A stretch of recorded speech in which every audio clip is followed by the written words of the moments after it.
মণ্ডলী, ভগবান এই কথাটা জানেন যে কলির জীব এই কর্মগুলি নিষ্কাম ভাবে করতে পারবে না, এখানে গেলেই কামনা মনের মধ্যে যাবে। তাই সহজ পথ অবলম্বন করলেন, সহজ পথ, যে কলির জীব যদি নিষ্কাম ভাবে কর্মটা করতে হয়, শুধু একটা কর্মই আছে এই কলিতে, একমাত্র নিষ্কাম কর্ম হলো হরিনাম মহাজপ। হরিবল হরিবল।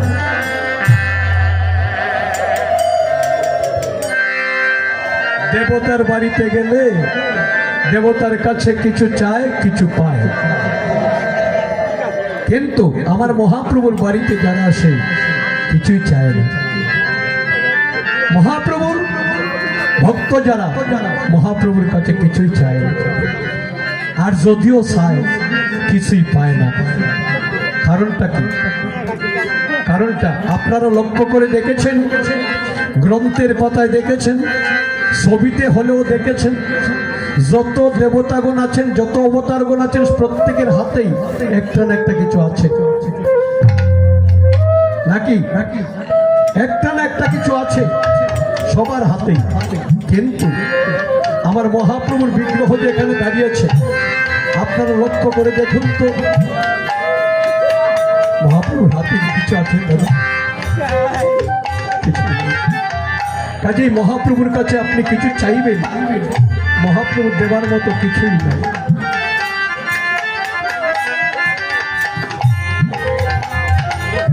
দেবার মতো কিছুই নাই, মহাপ্রভুর কাছে কিছু চাইলে পাওয়া যায় না। তবে আমরা যখন মহাপ্রভুর চরণে ভক্তি করি, ভক্তি করে একটা না একটা কিছু তো চাই। মহাপ্রভুর চরণে ভক্তি করে কি চাই? বলি, হে ভগবান, হে মহাপ্রভু, 84 লক্ষ জুনি ভ্রমণ করে এই দুর্লভ মানব জন্মটি লাভ করে আমার এই জন্মে তোমার চরণের পাশে আছি। আমি শুধু তোমার কাছে একটাই কামনা করি, ভগবান, যতবার তুমি আমাকে এই ধরাধামে জন্ম দাও না কেন, আমি যেন একজন শুদ্ধ কৃষ্ণ ভক্ত মায়ের ঘরে একজন শুদ্ধ কৃষ্ণ ভক্ত হয়ে জন্ম লাভ করতে পারি। আর তোমার প্রতিটি জন্মে আমি যেন তোমার চরণের পাশে, তোমার চরণের দাস হয়ে থাকতে পারি।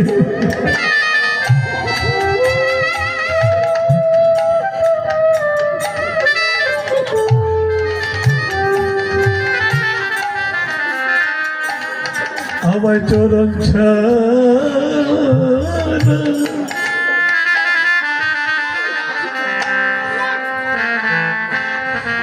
কইল না হে, আমায় চরণ ছাড়া কইল না হে, আমায় চরণ ছাড়া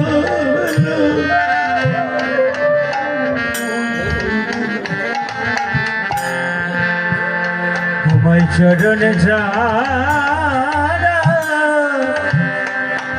কইল না হে, আমাদের জন্মে জন্মে জন্মে চরণ ছাড়া করুণা আমায় জন্মে জন্মে জন্মে চরণ ছাড়া করুণা হে, আমার জন্মে জন্মে জন্মে আমার চরণ কইল না जन्मे जन्मे जन्मे चरण चढ़ाया कोई रो न है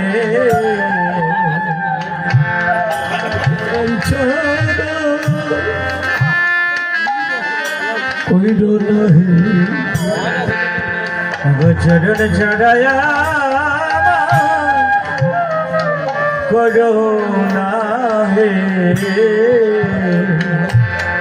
আমার চরম ছাড়ে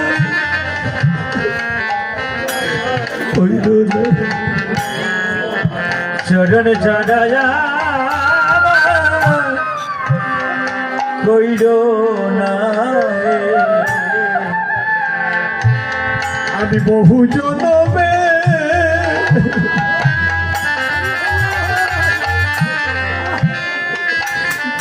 অপরাধী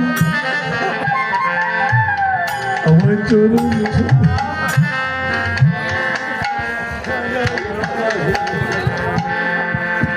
হরে বহু জনে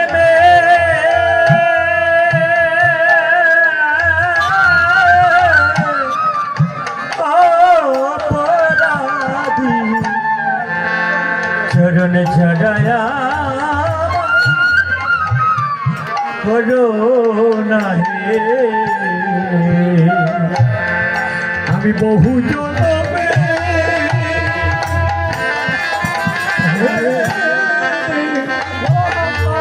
অপরাধী আমার চরণ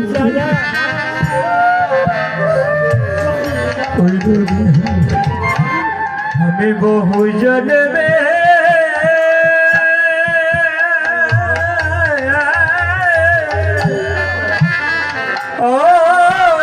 অপরাধী চরণে চড়ায়া করোনা হে বহু জনমে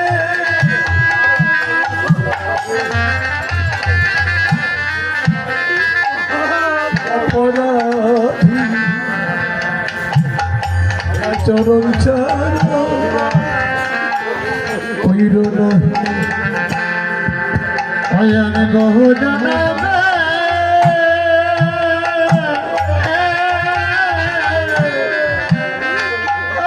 অপরাধী আমার চরণ করোনা হে আমার চরণ ছাড়া কইর না আমার চরণ করোনা হে চরণ ছাড়া কইর না আমার চরণ করোনা হে আমার জন্মে না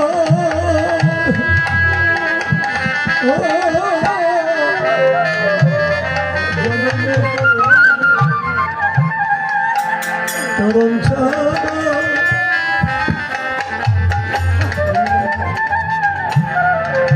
আমার জন্মে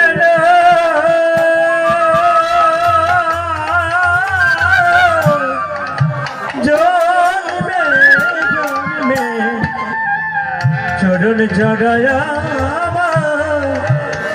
কইও না হে আমার জন্মে না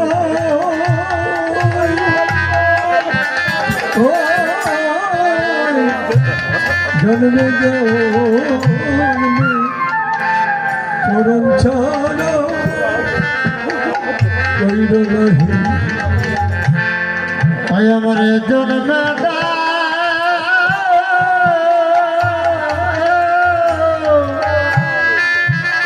জন্মে জন্মে আমার চরণ করোনা হে আমার চরণ ছাড়া কইর না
যজ্ঞ খেলি কেশরী নবদ্বীপে হইল হেন ঘটা হইল হয় কহে বৃন্দাবন দাসে ভিতরিয়া দেশে দেশে বনদাসে ভিতরে দেশে দেশে বৈষ্ণব কপালে যজ্ঞ ফুটা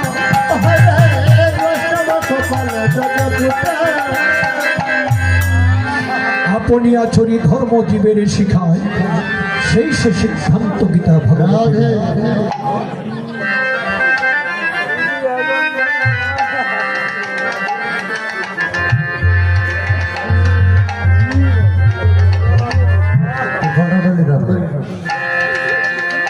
আমার মহাপ্রভু জানেন মুখে বললে কলির জীব আচরণ করবেন, যার জন্য মহোৎসবটিও মহাপ্রভু নিজেই করলেন, দেখিয়ে দিলেন মহাপ্রভু মহোৎসবটা কিভাবে করতে হয়। তাই সজ্জন মণ্ডলে মহাজন এই জন্যই বললেন আপনি আচরি ধর্ম জীবের শিখায়, নিজে না করিলে ধর্ম অপর জীবকে শেখানো না যায়। অপরকে শেখাতে হলে নিজে করতে হবে, নিজে যদি না করি কাউকে শেখানো সম্ভব হবে না। তাই এইভাবে আচরণ করে এবার মহোৎসব জগৎ জুড়ে প্রচার করে দিয়েছেন। এই যে হরিনাম যজ্ঞ মহোৎসব, মহাজন বললেন কারো বাড়িতে যদি আমার মহাপ্রভুর আগমন হয়, অনন্ত কোটি বৈষ্ণব মহান্তের আগমন হয়, সিদ্ধান্ত দিয়ে বললেন বলি তার ভাগ্যের আর সীমা নাই, তার ভাগ্যের আর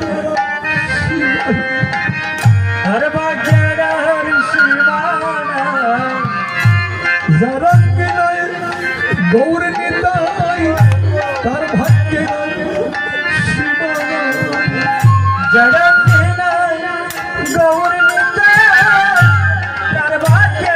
সীমা মহাজন সিদ্ধান্ত দিলেন তার ভাগ্যের সীমা নাই, যার আঙ্গিনায় গৌর নিতাই।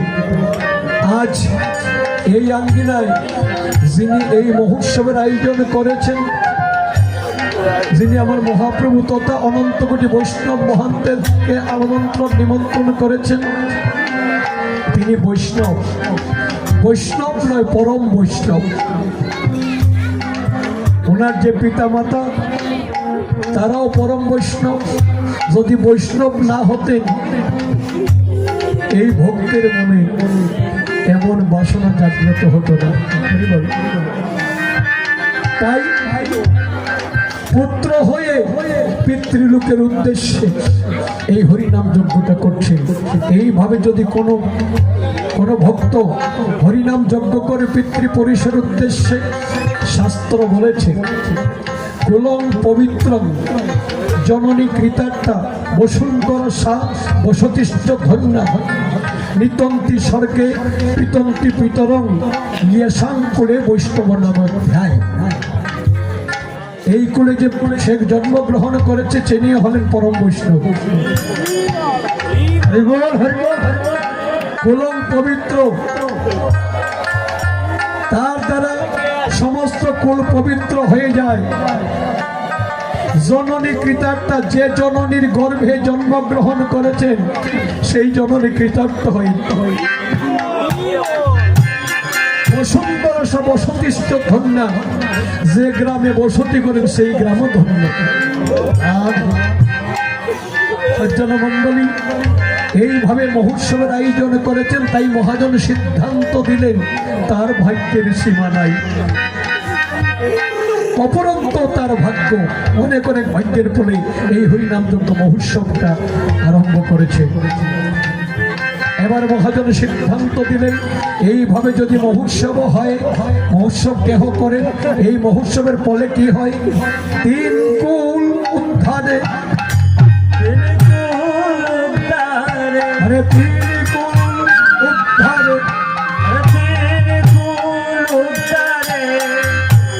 হরিনাম যজ্ঞ করে তিন কুল উদ্ধারে। আরে হরিনাম যজ্ঞ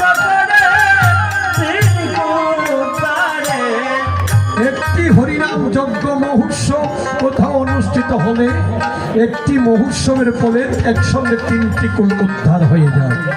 তিন কুলের কথা বলা হয়েছে। কোন তিন কুল? দাতা, ভোক্তা, শ্রোতা। যারা হরিনাম যজ্ঞ দান করেন, যারা হরিনাম কীর্তন করেন, আবার যারা হরিনাম শ্রবণ করেন, এই তিনটি কুল একসঙ্গে উদ্ধার হয়ে যায়।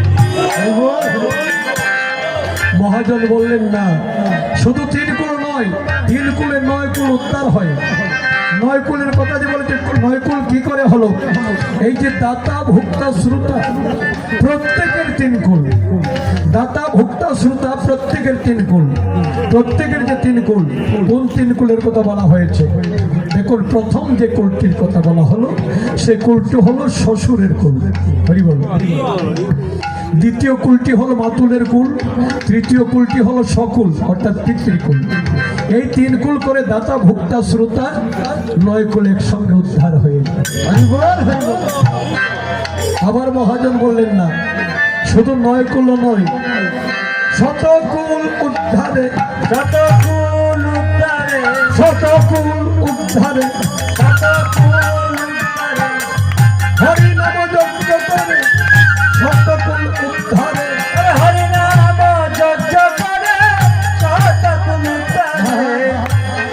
100 কুলের কথা বলা হয়েছে। 100 কুল বলতে আমরা কি বুঝি? আচ্ছা, শতভাগ যদি বলি, শতভাগ বললে আর কোনো ভাগ বাকি থাকে?